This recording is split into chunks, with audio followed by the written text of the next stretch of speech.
พ่อโอ้อายงพ่อเห็นมาแต่ใส่เนาะบ้านนี้เด้อลูกอินนะชาวดีนั่นซะลีเนี่ย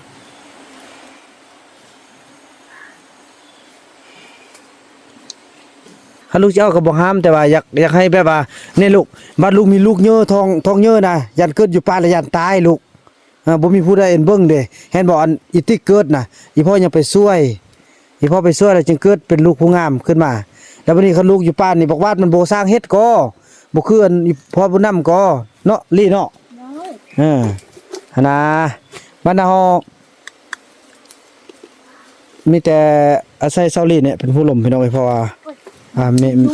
แม่ของเพิ่นเด้เนี่ยฉะนั้นเราก็ล้มลูกเอาเด้อ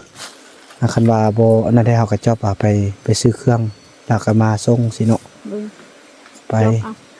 จับเอาพอโดยลูกอันเป้าลูกนี่มาอยู่ป่าเห็นบ่ส่งสินุ่งก็บ่มีเต่าน้อยก็บ่มีฮอดส่งในอายงก็บ่มีส่งในขอบใจ FC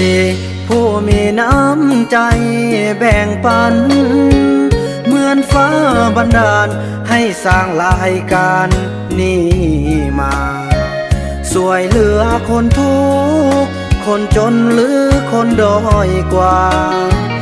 ด้วยแห่งศรัทธาบุญนำพาได้มาร่วมทาง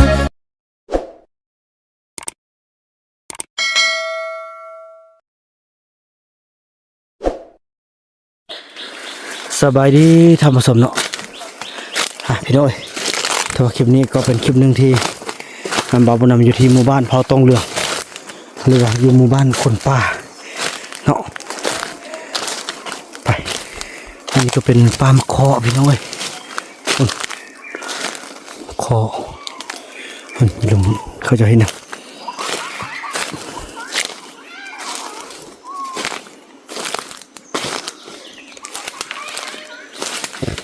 ยังหัวอัก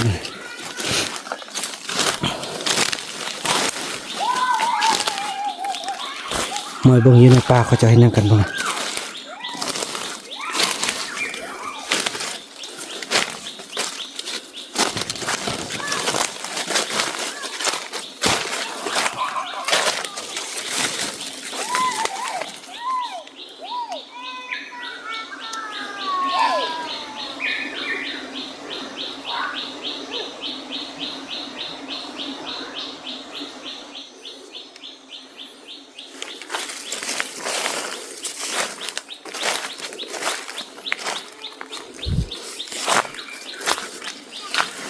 อันนี้คือมนุษย์ป่าลือเผาตองเหลือง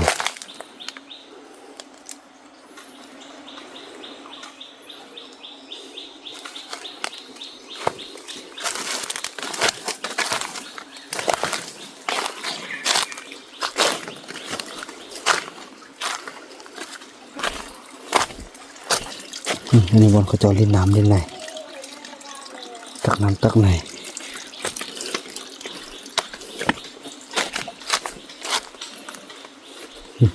โอ้อันนี้มันท่าน้ำอันนี้นี่คุณมาคอนะ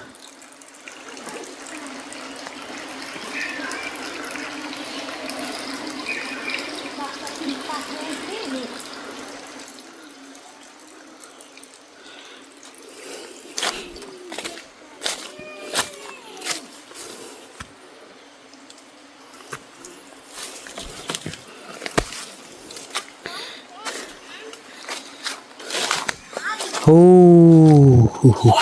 อ้าวยังมีอันนี้อยู่นี่แหละมดดังไฟเนอะโอ้กินข้าวนมนั่นลูกกินดิ๊กเอ้าลูกเห็นยังลูกเห็นเนี่ยกินยาซุปยาบ่แม่นไอ้ดินนี่ให้ได้ลิ้นนี่ซาลีเห็นยังไงเอามาโอ้มื้อแรกนี่เด้อน้องและน้องนำลูกนี่เด้อ ไอ้สิไปนอนนำข้าวโจนั่นอยู่ลุ่มมันเด้ออาบน้ำมาแล้ว อาบน้ำเลย นี่ขนมโอ้ป่ะเบิ่งอีพ่อเบิ่ง อันนี้เห็ดลิ้น ลูกเห็นผู้ใดเฮ็ดอยู่ไส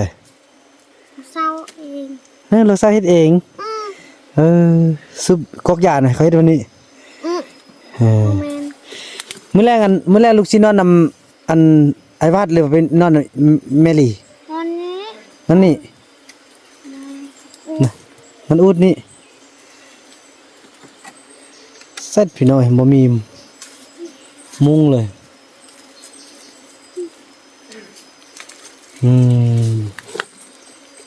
นี่บ่ได้วาดบ่ นอนคุณไอ้มีกุชุน ขี้สูด กุชุน ขี้สูด โอ้ไอ้ยองลูกบ่เฮ็ดนั่นน่ะลูกโอ้ย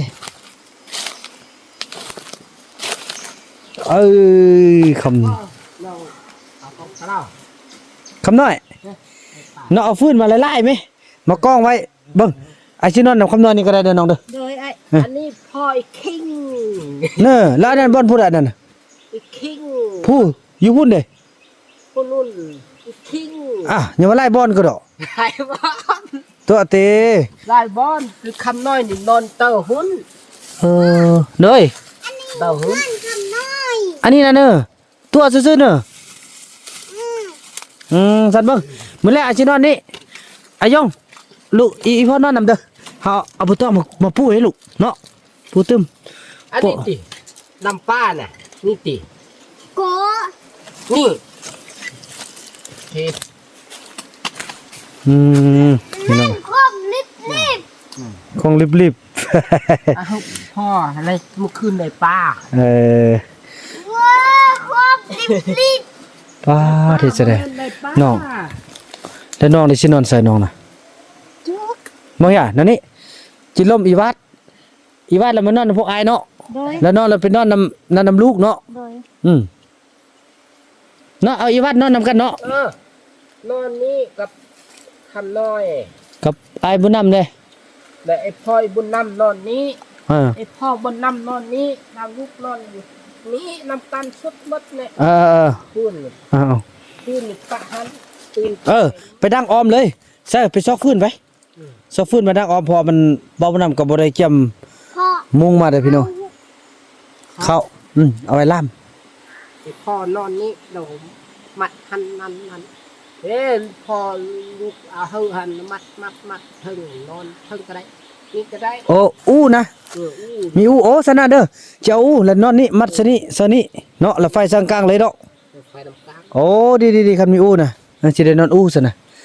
คือแล้วลืมนะบ่ลืมฟ้าพี่น้องเอ้ยลืมฮอดอันนั้นลืมฮอดมุงลูกเอ้ยอันนี้นี่อันนี้เป็นประดาเนี่ยบ่ฟันออกเลยคือแล้วนี่โอ้ฟันออกบ่ได้เด้เนาะฟันออกนี่คลุบเลยนี่เนาะ พ่อ หึ ต้นไม้ ต้นไม้ดอกมื้อแรกลูกสินอนลูกนอนพ่อกับน้อยเด้ออีพ่อก็สินอนนี่เด้อพ่อ โอ้อายง พ่อ เห็นมาแต่ไสเนาะบ้านนี้ พ่อ ร้อยลูก กินนะชาลี นั่นสลีเนี่ย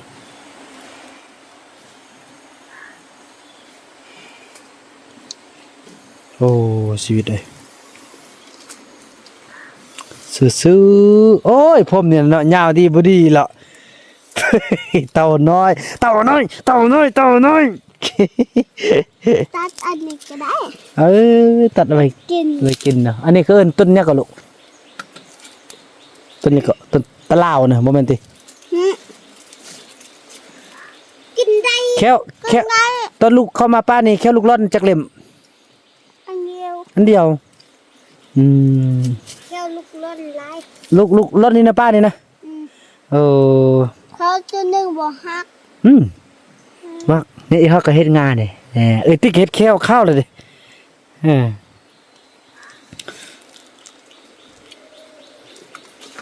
มื้ออื่นนี่ได้นอนนี่ตึมก่อนน้องพออันนั้นอีหยังก็เขาจะอันโพนเข้ามาแล้วเขาจะมาห่านมาเคาะคันเฮาเมื่อเขาก็บ่มีรถขี่เมืองนำเข้าดิเนาะ เนี่ยไอ้ ถ้าเขาเอานำขึ้นอดเอาโอ้ยสลีพัฒนาแล้วพี่น้อยดีใจเลย จะให้พอต้องเรื่องเป็นแบบนี้หมดเด้พี่น้องเอ้ยนี่มื้อนั้นลูกเอาแชมพูนั้นอีแม่ไปซาดเด้อนี่บักกะไลก่อนนี่อีแม่ซื้อมาบักกะไลสระหัวหอมๆเด้อลูกเด้อเต้าคือกันเนาะมื้อนี้พอสะอาดเด้อสระหัวให้ยันมีตู้สิแม่นบ่ตัวว่าจะได้ก็ตัวนั่นน่ะตัวเฮาน่ะ เขาวิ่งบักเลยลาย กุ้งนะมื้อนี้เฮาตัดกินเนาะตัดไปตำแจ่ว ตัด มีแต่สิเกียมนั่นเด้พี่น้องเอ้ยโอ้เบานํมันมีอู ดูหันก็มี ขอ ไปเอาบัดเอาคอมาต้มกินเนาะสาลีอยู่ป่ากันยังอนามัยเด้พี่น้องเอ้ยนี่โอ้งามเนาะสาลีคันบ่เห็นอายบุญนำเลยคือสิบ่ได้นุ่งสิ้นงามในนี้ดอกเนาะ เลยอ้าย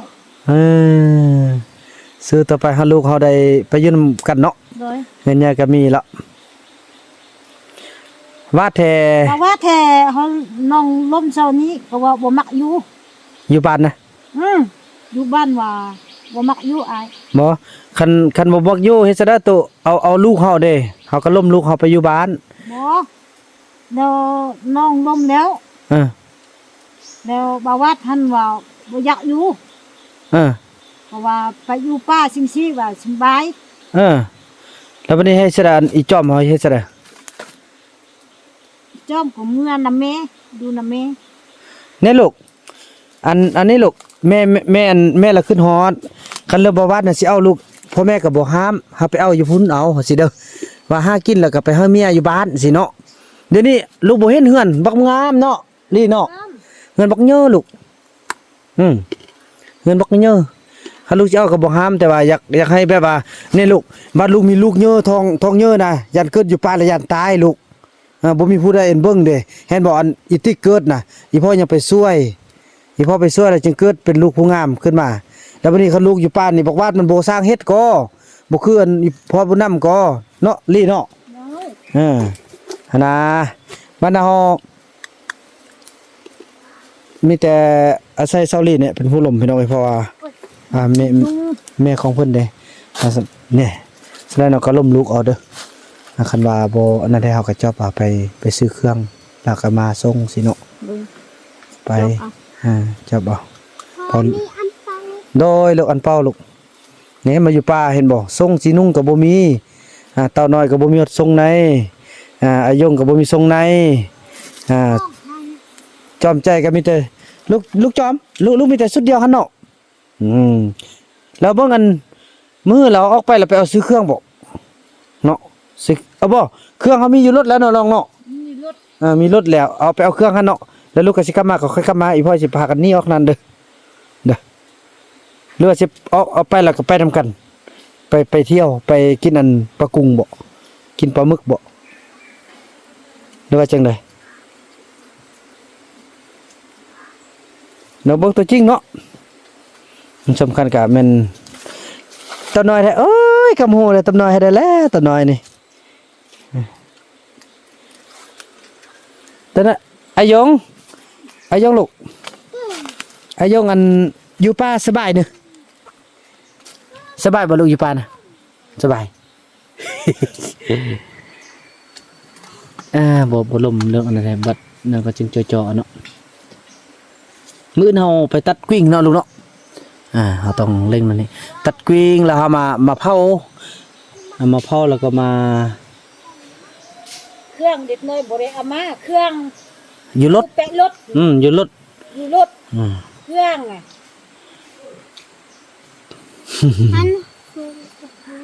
ส่งนู่นน่ะเธออยู่บ่มานุ่งอีพ่อเห็นละดงสนิทตลอด ช่วงเปียก อีพ่อเห็นสนิทตลอด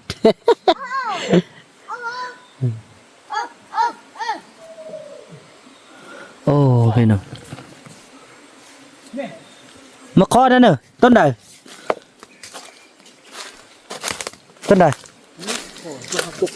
โอ้ต้นนี้มันบ่ What's your name My name is จอมใจ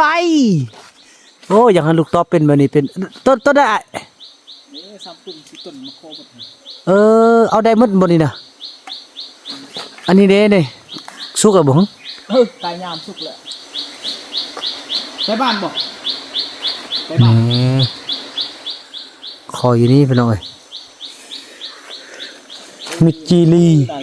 เย็ดสู้ลงสู้เถอะ สุเทสรุปปกติเลยงี้แบบน่ะเริ่มดักกันนี่นะมันด่าลึงดีนะ ยังไงบรีแล้ว เคยบรีน้องคุ้มเอ้า ยังดึกเลยนะ ก่อนมือก็ได้ลีเลย ยงโอ้ ยังเจนหนึ่ง ก็ได้เหมือนเลย ก็ได้มานอนตานาคารนาตุ้งนาคารโอ้ยพ่อกินอันนึงได้ลูกพอกินนึงได้ว่ะโอ้มีเท่าไรก็กินเท่านั้นเลยพี่น้องเอ้ยบ่ได้จงเลยขอบใจเด้อเป็นขนมปังเนาะ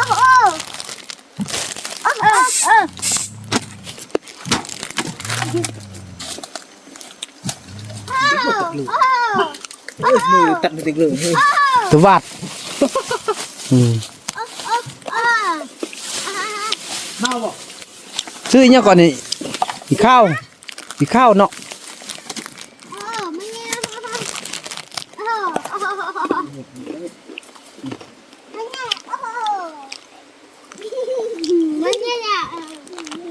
ลงสลิปกูบ่มีลืม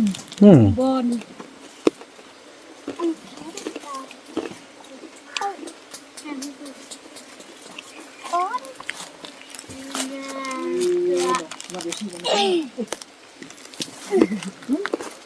คอยอยู่นี่บ่ได้คอยน่ะ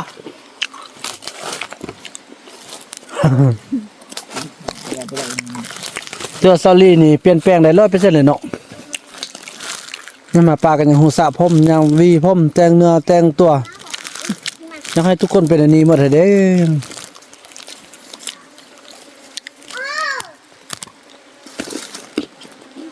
เฮ้ย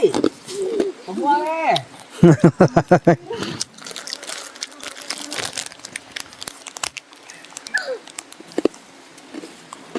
เฮ้ยนุ่งไล่สั่นกระดอกจากทรงจากชิ้น นุ่งส่งอายสิ้นแล้วมืออื่นคอยอาบมือ โอ้นุ่งเปลี่ยนเกาะสองหมื่นลืมแล้ว ฮะ สองหมื่นลืมแล้ว2 ฉะนั้นมือกันนี่น้องนับหน้าละเฮ้ย มันจะขึ้นดึกมันจะขึ้นซะ คุ้มขึ้น ขึ้นเดี่ยง ขึ้นบ่มวย โอ้ขึ้นเหมือนไง เฮ้ยเฮ้ยยังไอ้ข้าวกินดำมือเถอะแต่หักอัดแน่แล้ว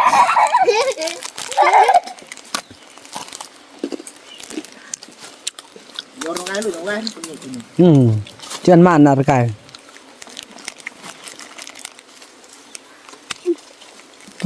แซ่บแล้วเขาไม่เนาะ เจ็บบ่ลูก ย่ากินอันนี้ละพ่อกันเด้อมื้อนี้เด้ออันนั้นไปกินมื้ออื่นเด้ออันอยู่ทกอีพ่อไปกินมื้ออื่นเนาะกินมื้อบ่อื่นบ่มีอันกินก่อนเนาะ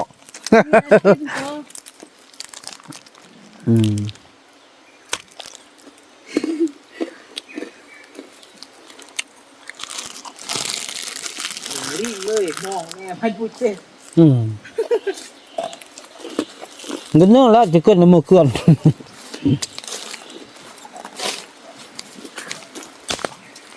อายงแต่เครื่องสุดยอดนี่ติสินอนนี่สิเอาเปนี่มัดนี่มันคำน้อยนะหั่นบ่วาดนอนหั่นแล้วติ๊กน้อยนอนแม่ทางหลังครับ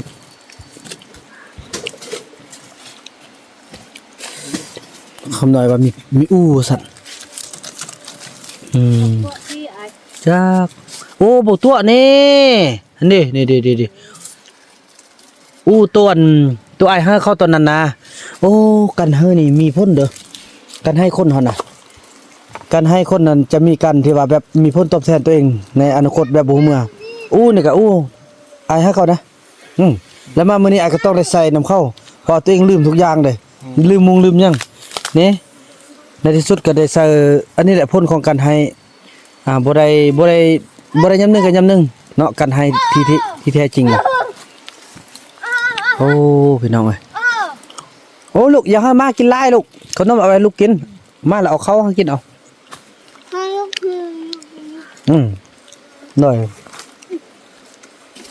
เมื่อแรกเราลี่กับอันลูกนอนนี่เด้อ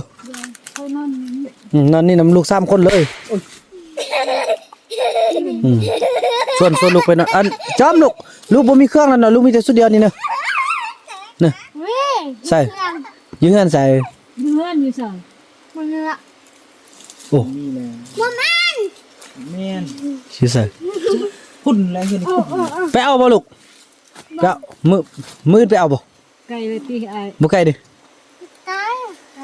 ไกล นั่นแหละนั่งตีร่าง มาเมื่อดอกเนาะใกล้ๆน้ำเนาะเคยกัดหมดเนาะ นอนเลยอย่างเงี้ย เดือรึงดี ยังเคยทานลูก เอาเด้อปอศาสลาเป็นปออายัง จะสกัด อาเขาเรียมเอาตาน้อยลูกเป็นบ่ปออายังจอมเป็นบ่ลูกเป็นบ่เก่งบ่เอาปออา ตัวอาป้า เก่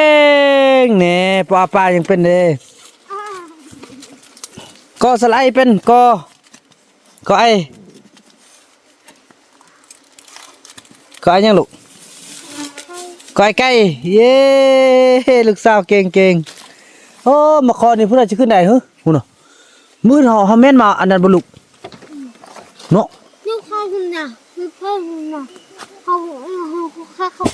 ทำนี่เขาไปต้มกิน โอ้เฮาไปยันไม้น่ะเนาะยันไม้นั่นแล้ว นั่น แล้วก็เก็บเอาเนาะ พ่อคุณเรื่อง มื้อเฮาเก็บเนาะ น้ำต้นหนึ่ง ลูกสาวผมบ่ยาวเลยบ่ยาวบังโปลูกบ่มีเฮาติ บอก บ่มีต้องตัดซื่อๆแม่อันสร้างตัดก็ตัดเบิ่งปิดเอานี่เด้อว้าสกมเนินนี่เลยลูกสาวอีพ่อเอ้ยโดยเป็นเฮาเนอะเป็นเฮาแล้วตัดออกลูกก็เป็นเฮาเอ้าเป็นอยู่ตีบ่เป็นตีกันเป็นแล้วยันติดแมลี่ก็บ่เป็นเนาะคมสันล่ะเนาะ บอกเป็น โอ้ยล่ะเอ้ยถือว่านั่นล่ะพี่น้องเนาะถือว่าเบามันก็สิแก้มบนอยู่บนนอนก่อนเนาะแล้วก็พบกันใหม่ในคลิปต่อไปพี่น้อยคลิปนี้เบามันขออนุญาตกล่าวคำว่าสบายดี